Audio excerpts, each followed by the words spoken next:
दोस्तों, मैं राहुल कुमार आपका स्वागत करता हूं। आज हम लोग एक नए टॉपिक के बारे में लेकर आए हैं, जिसका नाम है ब्राजील के राष्ट्रपति पर लगा वैक्सीन घोटाले का आरोप। ठीक है, जब बात ब्राजील के आया है तो ब्राजील के बारे में कुछ जान लेते हैं। ब्राजील दक्षिण अमेरिकी देश है, जहां पे दुनिया का सबसे लंबा नदी अमेजन बहती है और दुनिया का सबसे जो घना जंगल है वो अमेजन का जंगल है। ठीक है,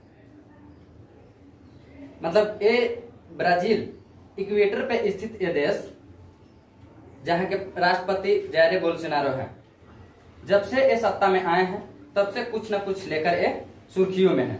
ठीक है, इसी पे मतलब वैक्सीन घोटाला के बारे में ही हम लोग आज कुछ जानना चाह रहे हैं, बताना चाह रहे हैं। ठीक है, तो ब्राजील के राष्ट्रपति पर लगा वैक्सीन घोटाले का आरोप।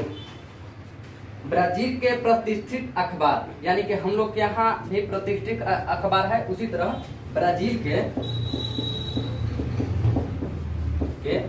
प्रतिष्ठित अखबार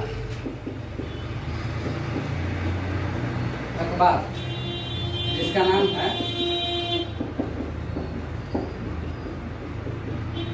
फोल्हा डी एस्पाऊ।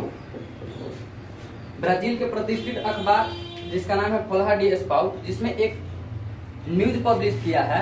ठीक ना, दो भाइयों के सहारे, वहां के दो लोग हैं जिनके सहारे, जिनका नाम है, पहला का नाम है लुइस और दूसरा का नाम है लाउस रिकार्डो मिरांडा।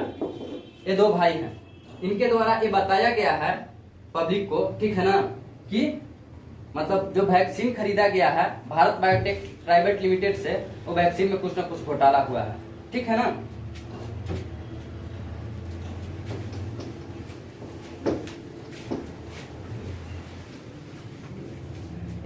ये दोनों भाइयों के द्वारा ये बताया गया है, ठीक है, कि कोवैक्सीन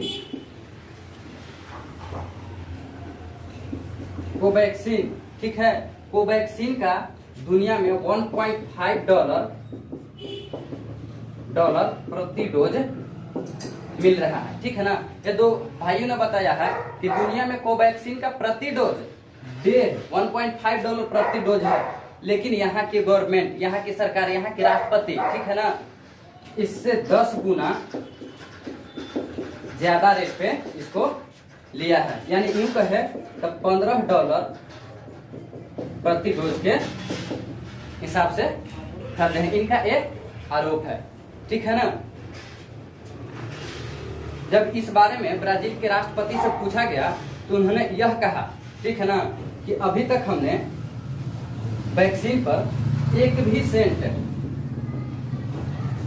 इस बारे में जब मतलब कि ब्राजील के राष्ट्रपति से पूछा गया तो उन्होंने यह बताया कि अभी तक हमने एक भी सेंट, दोस्तों सेंट का मतलब यह होता है कि डॉलर का एक भी हिस्सा, यानी कहने का मतलब ₹1 का कुछ हिस्सा 25 पैसा है, 50 पैसा है, 75 पैसा है, उसी तरह डॉलर का एक भी हिस्सा वैक्सीन पर ना हमने खर्च किया है और ना ही हमको, ठीक है ना, भारत बायोटेक लिमिटेड एक भी वैक्सीन का डोज दिया है। तो फिर इसमें करप्शन हुआ कहां से? ये ब्राजील के राष्ट्रपति जायर बोल्सोनारो का कहना है। ठीक है ना, उसके बाद जो ये दोनों भाइयों थे, ठीक है ना, संसदीय समिति के पास गए, यानी कि वहां के संसदीय समिति के पास गए और वहां पे जो भारत बायोटेक लिमिटेड के साथ में जो डील हुआ था उस बात को इन्होंने यहाँ पे रखा।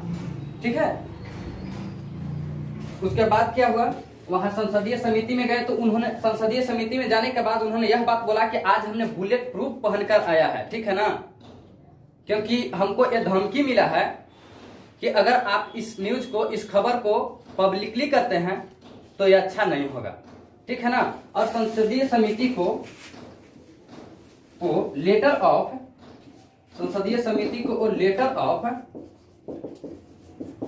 डिक्लेरेशन सामने रखे, जिसमें लेटर ऑफ डिक्लेरेशन में ये लिखा हुआ था कि मेडिसिन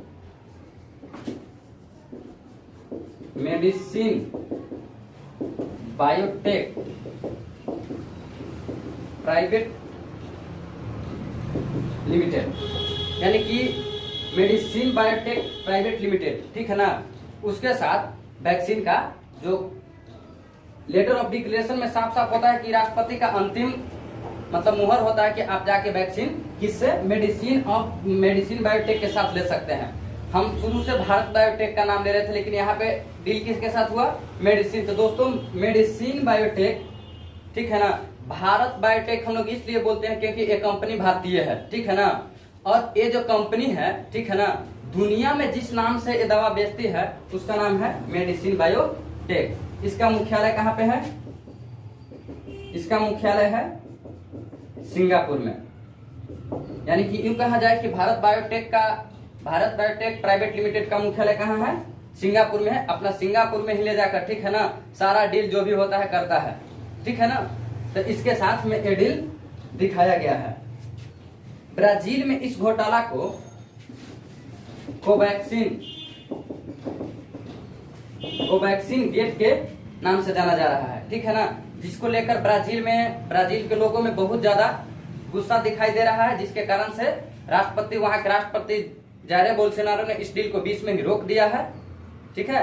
क्या इससे भारत और ब्राजील के रिश्ते पे कोई मतलब असर पड़ सकता है, तो नहीं, क्योंकि ये भारत के प्राइवेट कंपनी और वहां के सरकार द्वारा डील हुआ है, न कि इंडियन सरकार के द्वारा डील हुआ है, न ही सरकार इसमें बीच में इंटरफेयर की है।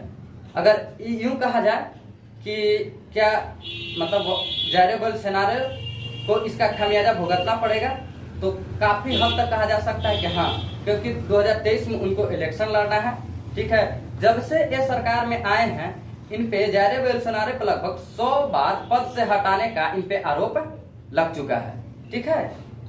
और इस घोटाले में वहां पे ये बताया जा रहा है कि 24,000 करोड़ का घोटाला इस वैक्सीन में हुआ है। और इस बारे में जब भारत बायोटेक से पूछा गया, यानी मेडिसिन बायोटेक से, तो मेडिसिन बायोटेक ने यह कहा कि अभी तक, ठीक है ना, ब्राजील की सरकार हमसे बातचीत की थी, हमने देने के लिए बोला था, लेकिन अभी तक हमने ना ही कोई इसका रेट तय किया है कि किस रेट पे वैक्सीन या कोई भी चीज जाएगा, ठीक है ना, और नहीं हम एक भी डोज वैक्सीन का दिए हैं, भारत बायोटेक का ये कहना है, ठीक है ना। तो इस तरह से आज का वीडियो समाप्त होता है, जो ब्राजील के राष्ट्रपति पे लगा था वैक्सीन घोटाला का आरोप।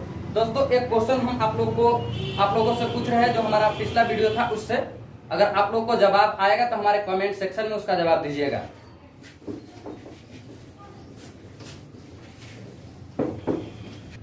तो आज का मेरा क्वेश्चन है कि वर्तमान समय में भारत के कितने राज्यों में आर्टिकल 371 लागू है। ऑप्शन है, option A 9, option B 10, option C 11, option D 12। तो दोस्तों जिन दोस्तों को अगर आंसर इसका मालूम होगा, क्योंकि मेरा पिछला वीडियो का ये क्वेश्चन है, वो हमारे कमेंट सेक्शन में आकर इसका जवाब दीजिएगा। That's all, thanks for listening for me. अगर आपको मेरा वीडियो पसंद आए तो मेरा वीडियो को सब्सक्राइब कीजिएगा, लाइक कीजिएगा और उसको कमेंट कीजिएगा।